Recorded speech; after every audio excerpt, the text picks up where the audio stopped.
എപ്പിസോഡിന്റെ opening സീനിൽ നമ്മുടെ സാഞ്ചി അവനാണെങ്കിൽ ഫുൾ പവറിൽ ദേഷ്യത്തിൽ അങ്ങനെ മുരച്ചു നിൽക്കുകയാണ്. നിങ്ങൾ എങ്ങനെ കാര്യം അത് കണ്ടുപിടിച്ചു?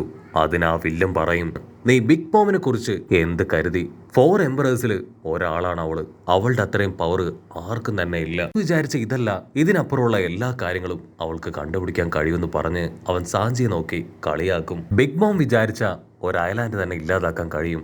അതേ ബിഗ് മോമിന് വലിയൊരു ഐലാൻഡ് തന്നെ ക്രിയേറ്റ് ചെയ്യാനായിട്ട് കഴിയും. നിനക്ക് ജീവനോട് കൂടി ഇരിക്കണമെന്ന് ആഗ്രഹം ഉണ്ടെങ്കിൽ മര്യാദയ്ക്ക് ബിഗ് മോം പറയുന്ന അനുസരിച്ച് അവളുടെ അണ്ടറിൽ താണു വണങ്ങി ജീവിക്കുന്നതാണ് നിനക്ക് ഏറ്റവും നല്ലത്.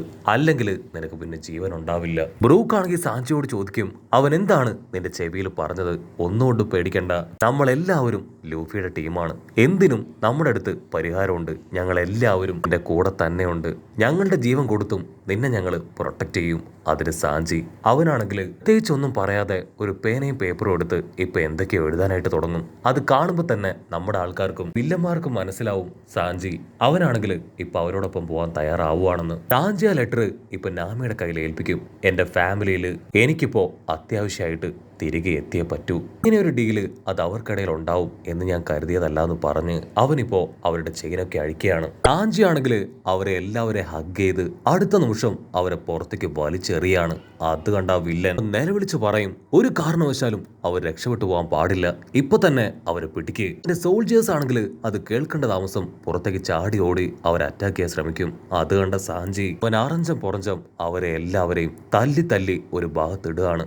അവർക്കാണെങ്കിൽ സാഞ്ചിയെ ഷൂട്ട് ചെയ്യാൻ അധികാരമില്ല. കാരണം ബിഗ് മോമിന്റെ ഭാവി മരുമകനാണ് നമ്മുടെ സാഞ്ചി. സാഞ്ചി ഒരു ഗണ്ണെടുത്ത് ഇപ്പൊ സീസറിന്റെ തലയിൽ വെക്കും.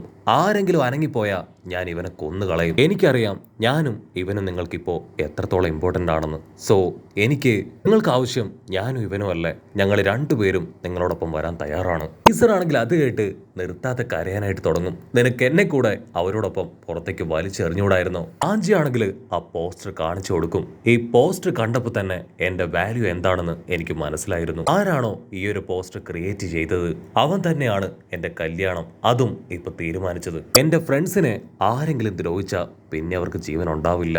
ഞാൻ നിങ്ങളോടൊപ്പം വരും. ഇതിന്റെ എല്ലാം പിന്നിലുള്ള ആളെ എനിക്ക് കണ്ടെത്തണമെന്ന് പറയും. അതേസമയം പെപ്പോംസ് അവനാണെങ്കിൽ ഷോക്കായിട്ട് അവന്റെ സബോർഡിനേറ്റ്സിനോട് പറയും, ഇപ്പൊ നിൽക്കുന്നിടത്ത് നിന്ന് ആരും തന്നെ എവിടേക്കും പോകാൻ പാടില്ല.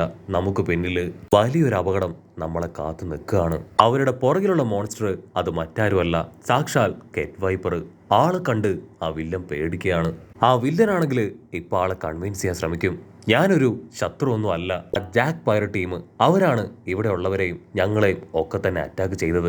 അത് കേട്ട് നാമി അവളാണെങ്കിൽ ഇപ്പൊ സത്യം ഒന്നൊന്നായിട്ട് അങ്ങനെ വിളിച്ചു പറയാനായിട്ട് തുടങ്ങും. ഇവനാണ് വില്ലൻ, ഇവനാണ് പെപ്പോംസിനെ അവനെ ഷൂട്ട് ചെയ്തത്. ഞങ്ങളുടെ ഫ്രണ്ടിനെ അവൻ പിടിച്ചു വെച്ചിരിക്കുകയാണ്. ലൂക്ക് ആണെങ്കിൽ ഇപ്പൊ സാഞ്ചിയുടെ പേര് വിളിച്ച് നിലവിളിക്കുകയാണ്. സാഞ്ചി പുറത്തേക്ക് വാ, നമ്മുടെ ലൂഫിയും ടീമും എത്രയും വേഗം ഇവിടേക്ക് എത്തും. അവരെത്തിക്കഴിഞ്ഞാൽ നമുക്ക് ഇവിടുന്ന് സേഫ് ആയിട്ട് പോവാം. പിന്നെ ആര് വിചാരിച്ചാലും നമ്മളെ ഒന്നും തന്നെ ചെയ്യാനായിട്ട് കഴിയില്ല. പക്ഷെ സാഞ്ചി ആണെങ്കിൽ നമ്മുടെ ആൾക്കാരെ നോക്കി ചിരിക്കുകയാണ്. നിങ്ങൾ ആരും പേടിക്കേണ്ട ആവശ്യമില്ല. തീർച്ചയായാലും ഇന്നല്ലെങ്കിൽ നാളെ എന്നെങ്കിലും ഞാൻ മടങ്ങി വരും. എനിക്കിപ്പോ പോയേ പറ്റൂ എന്ന് പറഞ്ഞ് നമ്മുടെ ആൾക്കാരെ നോക്കും. അപ്പോഴാണെങ്കിൽ അടുത്ത നിമിഷം അവന്റെ ഡോർ ക്ലോസ് ചെയ്ത് അവിടുന്ന് അങ്ങനെ ചാടി ഓടുകയാണ്. കാരണം അവനറിയാം അവൻ അവിടെ നിന്ന വലിയ കുഴപ്പമാവുമെന്ന്. ആൾക്കാരുടെ നിസ്സഹായ അവസ്ഥ അത് കണ്ട് വാണ്ടയാണെങ്കിൽ ആ വില്ലന്റെ പിന്നാലെ ഓടും.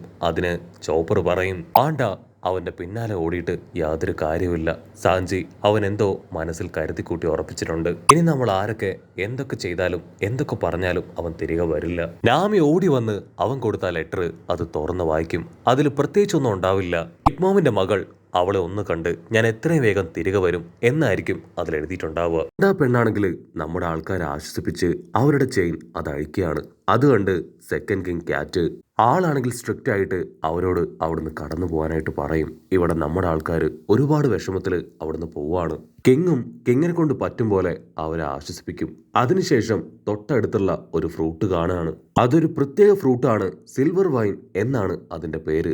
അത് നമ്മുടെ കിങ്ങിന്റെ ഒരു വീക്ക്നെസ് ആണ്. അത് കാണേണ്ട താമസം കിങ് ആളാ ഫ്രൂട്ട് പറിക്കാനായിട്ട് അങ്ങനെ എടുത്തു ചാടി പോവാണ്. അതേസമയം ലൂഫി ആണെങ്കിൽ ആ ലെറ്റർ അത് വീണ്ടും വീണ്ടും വായിച്ചുകൊണ്ടേയിരിക്കും.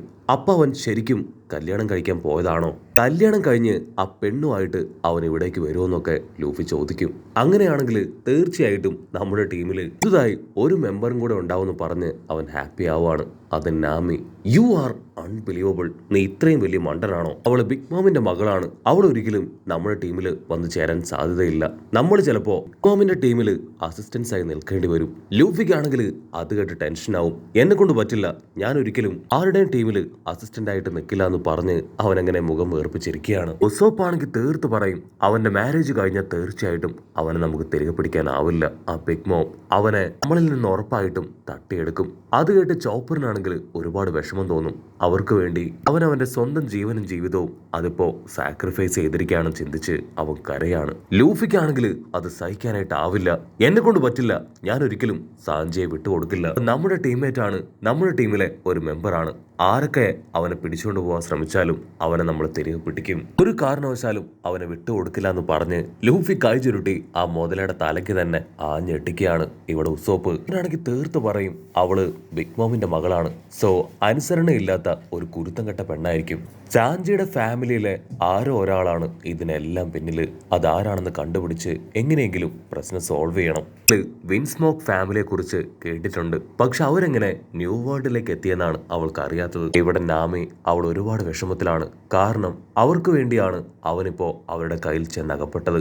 അറ്റ്ലീസ്റ്റ് ലൂഫി അവൻ വരുന്ന വരെയെങ്കിലും അവനെ ഞങ്ങളെ കൊണ്ട് രക്ഷിക്കാനോ പിടിച്ചു നിർത്താനോ കഴിഞ്ഞില്ലല്ലോ എന്നോർത്ത് അവൾക്ക് ഒരുപാട് കുറ്റബോധം തോന്നും. എല്ലാവരും വിഷമിച്ചിരിക്കുമ്പോ സോറോയ്ക്ക് മാത്രം യാതൊരു കൂസലുമില്ല. അതിന് ചോപ്പറാണെങ്കിൽ സോറോയോട് ദേഷ്യപ്പെടുകയാണ്. സോറോ പറയും, സത്യത്തിൽ സാഞ്ചി ഇവിടുന്ന് പോയതിൽ എനിക്ക് യാതൊരു ബുദ്ധിമുട്ടോ വിഷമോ ഇല്ല. അവൻ ആക്ച്വലി രക്ഷപ്പെട്ടിരിക്കുകയാണ്. കാരണം നമ്മൾ ഡോഫ്ലമിംഗോയെ കൊന്ന് അവൻ ഉണ്ടാക്കിക്കൊണ്ടിരുന്ന ആർട്ടിഫിഷ്യൽ ആയിട്ടുള്ള സ്മൈൽ ഡബിൾ ഫ്രൂട്ട് അതിന്റെ പ്രൊഡക്ഷനും അങ്ങനെ എല്ലാം തന്നെ പൂർണ്ണമായിട്ട് ഇല്ലാതാക്കി. ആ 4 എംബറിൽ ഒരാൾക്ക് നമ്മളോട് എന്തെന്നില്ലാത്ത വൈരാഗ്യവും ദേഷ്യവും ഒക്കെ ആയിരിക്കും. ഇപ്പോ അവൻ തീർച്ചയായിട്ടും നമ്മളോട് റിവെഞ്ച് എടുക്കും. സോ ഇങ്ങനൊരു അവസ്ഥയിൽ സാഞ്ചി നമ്മളോടൊപ്പം ഇല്ലാത്തത് അത് അവന്റെ ഭാഗ്യം തന്നെയാണ്. മാത്രമല്ല, നമ്മൾ ഓൾറെഡി ആ ബീസ്റ്റ് പൈററ്റ്സുമായിട്ട് ഫൈറ്റ് ചെയ്തിട്ടുണ്ട്. ഇതിനെല്ലാം ഉപരിയായിട്ട് കൈഡോടെ ആൾക്കാരാണ് ഒരു കാരണവും ഇല്ലാതെ ഈ ഐലാൻഡിലേക്ക് വന്ന് ചെയ്തത് നിങ്ങൾ കണ്ടില്ലേ? സോ അങ്ങനെയുള്ള കൈലോടെ പവർ അത് എന്തായിരിക്കുമെന്ന് നമുക്ക് ഊഹിക്കാം. മുൻപിൽ വേറെ വഴിയില്ല. തീർച്ചയായിട്ടും കൈഡോടെ ആൾക്കാർ അത് ഏത് നിമിഷം വേണമെങ്കിലും നമ്മൾ പ്രതീക്ഷിക്കണം. ലോടെ കൂടെ നിന്ന് എതിരെ ഫൈറ്റ് ചെയ്തേ പറ്റൂ. മാത്രമല്ല, കൈഡോയ്ക്ക് കിന്നിന്റെ മേലെയും ഒരു ലക്ഷ്യമുണ്ട്, നോട്ടമുണ്ട്. മാത്രമല്ല, നമ്മളിപ്പോ സാഞ്ചി അവിടുന്ന് കൂട്ടിക്കൊണ്ട് വന്ന അടുത്തൊരു എംപറർ ആയിട്ടുള്ള ബിഗ് മോം അവളും നമ്മുടെ ശത്രുവായി തീരും. പിന്നെ നമുക്ക് 2 എംപറേഴ്സിനെ അറ്റ് എ ടൈം നേരിടേണ്ടി വരും. ലൂഫി ആണെങ്കിൽ തീർത്തു പറയും, എന്തൊക്കെ സംഭവിച്ചാലും എനിക്ക് സാഞ്ചിയെ കണ്ടേ പറ്റൂ. സാഞ്ചിയെ കണ്ട് കാര്യങ്ങൾ എനിക്ക് ചോദിച്ചു മനസ്സിലാക്കണം. ാണെങ്കിൽ അത് കേട്ട് ഭയങ്കരമായിട്ട് പേടിയാവും. ബിഗ് മോം അവൾ 4 എംപറേഴ്സിൽ ഒരാളാണ്. ഇത്രയും കാലവും നമ്മൾ ഏറ്റുമുട്ടിയത് പോലെ ചോട്ടോ മോട്ടോ വില്ലനോ വില്ലത്തിയോ അല്ല അവള്. സോ നമ്മൾ വളരെയധികം കെയർഫുൾ ആയിരിക്കണം. ഇങ്ങനെയുള്ള സമയത്ത് ഒരു കാരണവശാലും നമുക്ക് ആർക്കും സാഞ്ചിയെ ഉപേക്ഷിക്കാൻ കഴിയില്ല. അതുപോലെ തന്നെ ഇത് ചാടി ഈ സമയത്ത് നമുക്കൊന്നും ചെയ്യാനും ആവില്ല. വളരെയധികം പ്ലാൻ ചെയ്ത് വേണം ഓരോ മൂമെന്റും മുൻപോട്ടേക്ക് വെക്കാൻ. ഈ സമയത്ത് നമ്മളെ സഹായിക്കാൻ ഒരേ ഒരാൾക്ക് മാത്രമേ കഴിയൂ. അത് നമ്മുടെ സെക്കൻഡ് കിങ് ആ ക്യാറ്റിനാണ്. ആളോട് ചോദിച്ച് ബിഗ് മോമിനെ കുറിച്ച് മനസ്സിലാക്കി നമുക്ക് സാഞ്ചിയെ തേടി പോവാന്ന് പറയുന്നതോട് കൂടെ ഈ ഒരു എപ്പിസോഡും അവസാനിക്കുന്നു. എപ്പിസോഡ് ഇഷ്ടപ്പെടുകയാണെങ്കിൽ തീർച്ചയായിട്ടും ലൈക്ക് ചെയ്യാനും കമന്റ് ചെയ്യാനും ഷെയർ ചെയ്യാനും മറക്കല്ലേ. അടുത്തൊരു അടിപൊളി എപ്പിസോഡുമായിട്ട് കാണുന്നവരെ it's me with Mallu episode.